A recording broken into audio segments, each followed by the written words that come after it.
Well, it's a government-commissioned report which says that organisations like Just Stop Oil, which drive us nuts, don't they, and Palestine Action, behind all those marches on Saturdays, should be prescribed as if they are a terror organisation.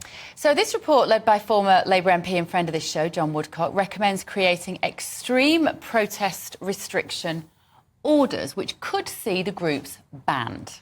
So is Woodcock, Lord Warney, as he now known, is he right? Protest groups should be treated like terror organisations.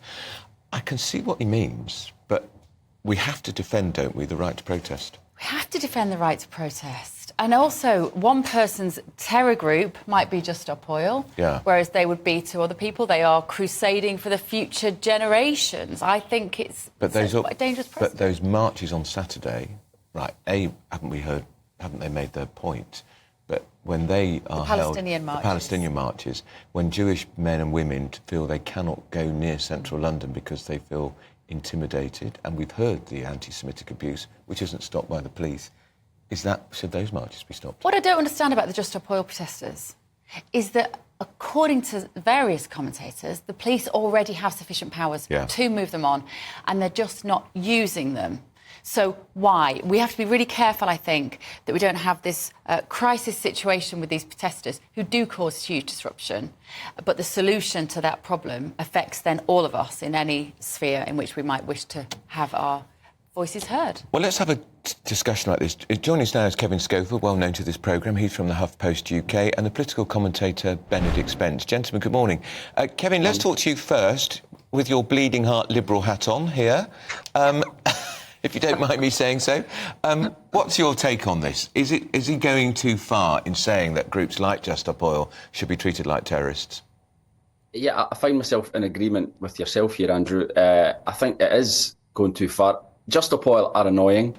The whole point of them is that they're annoying. They will admit that they are annoying. That is the whole purpose of what they do. They want to annoy people and cause as much disruption as possible. But I think prescribing them effectively as if they were a terrorist organisation, I think most people would agree that that's a step too far. I think the main problem here is they think that they can act with impunity because the cases take so long to come to court. It can be years between arrest and potential conviction. So you can absolutely understand why they think, well, it's worth the hassle because we're not going to see the inside of a court for a very long time, so we might as well do it. Surely it's better to invest more money in freeing up this logjam within the court system and therefore allowing the police to use the powers that they have to disperse these protests and then see these people eventually see some sort of justice. I think that is the problem here, that they feel they can act with impunity. I think that would be a better solution rather than just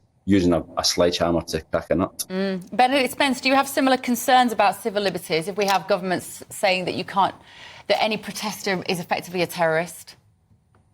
I think that what we've seen with organisations like Just Stop Oil, but also with, I suppose, to a lesser degree, perhaps the pro-Palestine marches, on a smaller scale, individuals perhaps behaving in a certain way, is that as Britain's society becomes far less about high trust, protesters feel that they can, as Kevin says, they can act with impunity, they can misbehave, and that in some ways the smallness of their protests actually justifies their misbehaving. And I think you think back to things like the Countryside Alliance marches or the protests against the war in Iraq, where you had huge numbers of people actually taking to the streets. But there was never any sort of real suggestion that these people were going to go out and act in a criminal fashion with impunity. Actually, one of the things that we had in this country for a very long time was the fact that people could go on demonstrations and actually be trusted up to a point to behave. There were some, exceptions, obviously, to that. But increasingly, I think when it came to marches across our capital city, that was the case. But what seems to actually define things like Just Stop Oil is the wanton desire to cause vandalism and disruption. It's not like they go out and they march and nobody listens and so they try to ratchet it up. It's the default mode that they go into art galleries, that they go into places of work, that they cause criminal damage. And also, frankly, they risk things becoming very dangerous, because one of the things that we have to remember about all of this is if you go out rather than simply to protest and make your voice heard, but to deliberately irritate and wind people up, you risk making other members of the public a party to it, because people will get angry, people will react if they're not able to get to work, if they are having their days disrupted, if people are ill and they need to get to see a doctor, and you have some environmentalist, some 80-year-old environmentalist who has nowhere else better to be other than gluing themselves to a road, you do risk people actually taking matters into their own hands. And it is much the responsibility of the police to stop that from happening. So whilst I don't like the idea of us moving towards a direction where we are overly criminalizing organizations and using language like prescribing them like they're a terrorist organization, which is difficult enough as it is, given that there are actual terrorist organizations that we don't prescribe in this country for various reasons. I just think that the longer that we indulge a lot of these groups, and they are fringe groups, frankly, they are quite extreme in their views, the longer that we indulge this and we do not take them more seriously, the more likely it is that right now a lot of people don't necessarily agree with prescribing them, but that could very easily change.